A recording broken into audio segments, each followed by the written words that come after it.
امریکی صدر کا ایران کے توانائی تنصیبات پر حملے روکنے کے فیصلے میں توسیع کر دی. دعویٰ کیا ایران کی درخواست پر توانائی تنصیبات کے خلاف کارروائیاں 6 اپریل تک مؤخر کی گئیں. اپنے social media platform Truth Social پر پیغام میں کہا ایران سے مذاکرات مثبت انداز سے جاری ہیں. لگتا ہے امریکہ ٹھیک لوگوں سے بات کر رہا ہے. میڈیا رپورٹس حقیقت سے برعکس ہیں.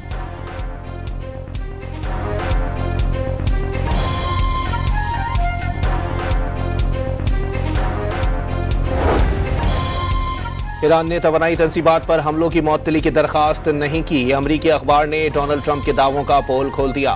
ثالثوں کے مطابق تہران نے امریکہ سے حملے روکنے کی باضابطہ درخواست نہیں کی. وال اسٹریٹ جرنل کا رپورٹ میں انکشاف. ایران نے امریکہ کے 15 نکات کا باضابطہ جواب دے دیا. ایرانی خبر ایجنسی کے مطابق باضابطہ جواب ثالثوں کے ذریعے پہنچا گیا. جنگ دوبارہ نہ ہونے کی یقین دہانی کے ساتھ دشمن کی جارحانہ قتل و غارت گری کا خاتمہ ہونا چاہیے. نقصانات کا ازالہ اور جنگی معاوضے کی ضمانت دی جائے. ایران کے مطالبات میں شامل.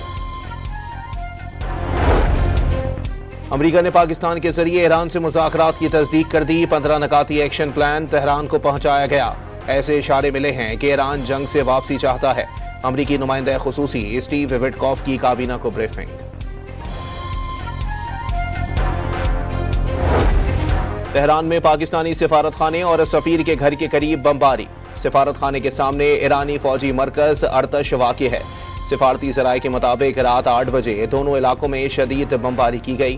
سفارت خانے اور سفیر مدثر ٹیپو کی رہائش گاہ کو کوئی نقصان نہیں پہنچا. ایران کے اسرائیل پر میزائل اور ڈرون حملے. کئی حساس اور اسٹریٹجک سینٹرز کو نشانہ بنایا گیا. ایرانی فوج کے مطابق حیفا میں بحریہ اور تیل تنصیبات پر حملے کیے گئے.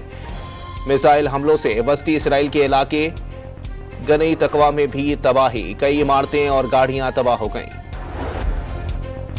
ایران کا جنگ میں اب تک 800 امریکی فوجی اور 1321 اسرائیلی فوجیوں کی ہلاکت اور ہزاروں کے زخمی ہونے کا دعویٰ. ترجمان ایرانی فوج کے مطابق جنگ میں 17 امریکی اڈے تباہ کیے جا چکے. خطے پر امریکی گرفت کمزور ہوئی. فوجی حکمت عملی کی ناکامی اس کی ساکھ کو دھچکا ہے. فوجیوں کا ہوٹلز میں چھپنا ذلت آمیز پسپائی قرار دے دی. 4 مطالبات پورے ہونے تک امریکہ کو نہ جانے دینے کا اعلان.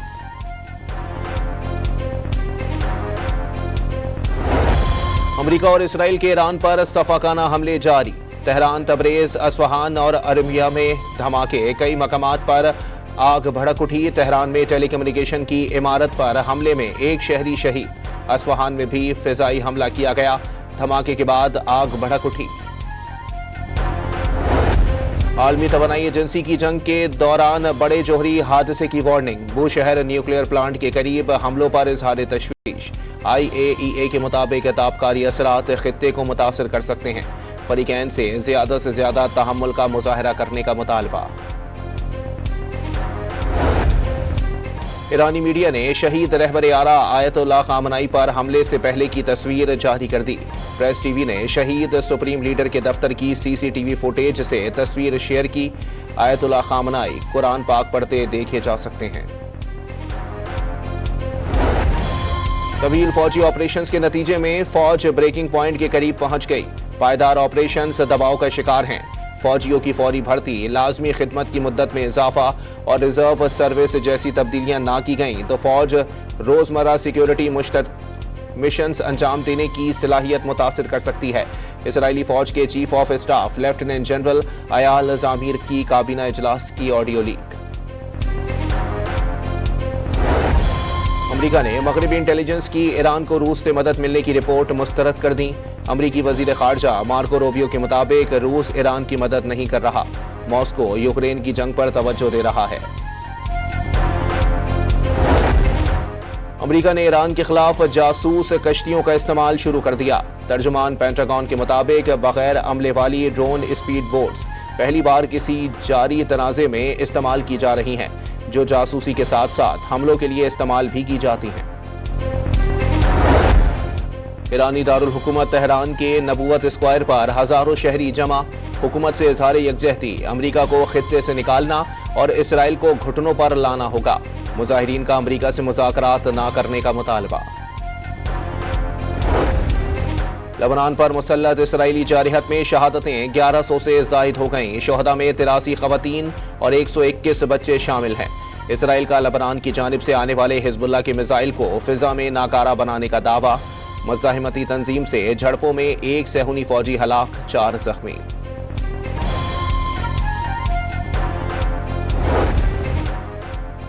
اسرائیل کی غیر قانونی آبادی کا میئر حزب اللہ کے ہاتھوں تباہی کا ذکر کرتے رونے لگا۔ ایک شہر صفحہ ہستی سے مٹ چکا، 10,000 لوگ کریات شمونہ چھوڑ کر جا چکے۔ نیتن یاہو حکومت پر شہریوں کا تحفظ کرنے میں ناکامی کا الزام۔ کریات شمونہ کا میئر مارگا لیوت برس پڑا۔ یمنی حوثیوں نے بھی امریکہ اور اسرائیل پر حملوں کی دھمکی دے دی۔ جنگ میں توسیع دی گئی تو ایران کا ساتھ دیتے ہوئے حملے کرنے میں دیر نہیں کریں گے۔ حوثی رہنما کا ویڈیو پیغام۔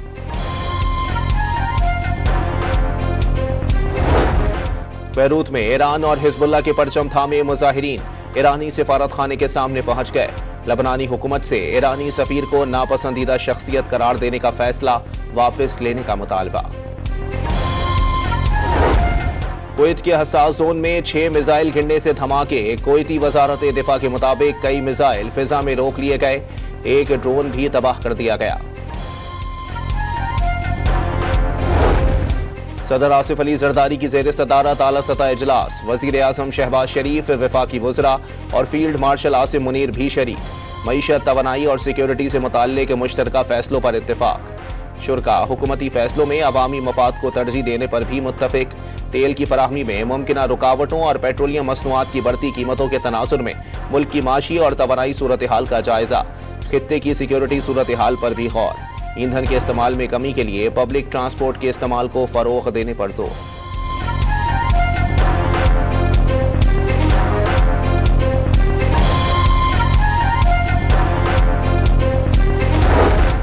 وزیر اعظم شہباز شریف کا کراچی کا 2 گھنٹے کا مختصر دورہ۔ سینیٹر شہری رحمان کے گھر پہنچ کر بیٹی کے انتقال پر فاتحہ خوانی۔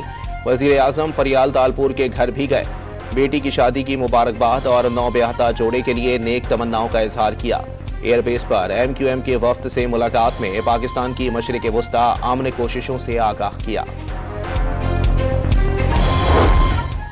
پاکستان میں ارتھ آور ہفتے کو منایا جائے گا۔ ملک بھر میں غیر ضروری لائٹس رات 8:30 سے 9:30 بجے بند رکھنے کی ہدایت۔ کابینہ سیکریٹریٹ نے نوٹیفیکیشن جاری کر دیا۔ ایران نے اپنی اسپورٹس ٹیموں کو دشمن ممالک کے دوروں سے روک دیا۔ خبر ایجنسی کے مطابق پابندی کھلاڑیوں کی حفاظت کے پیش نظر لگائی گئی ہے۔ فٹ بال فیڈریشن کو میچز کے مقامات تبدیل کرنے کی ہدایت۔ اور PSL کے افتتاحی میچ میں حیدرآباد کنگز مین کو پہلے شکست۔ لاہور قلندرز نے 69 رن سے ہرایا۔ 200 رنز ہدف کے تعاقب میں حیدرآباد کی ٹیم 130 رنز پر ڈھیر ہو گئی۔ مارنس لیبوشین 26 اور سائم ایوب 17 رنز بنا سکے۔ قلندرز کے حارث رؤوف، عبید شاہ اور سکندر رضا کے 2 شکار۔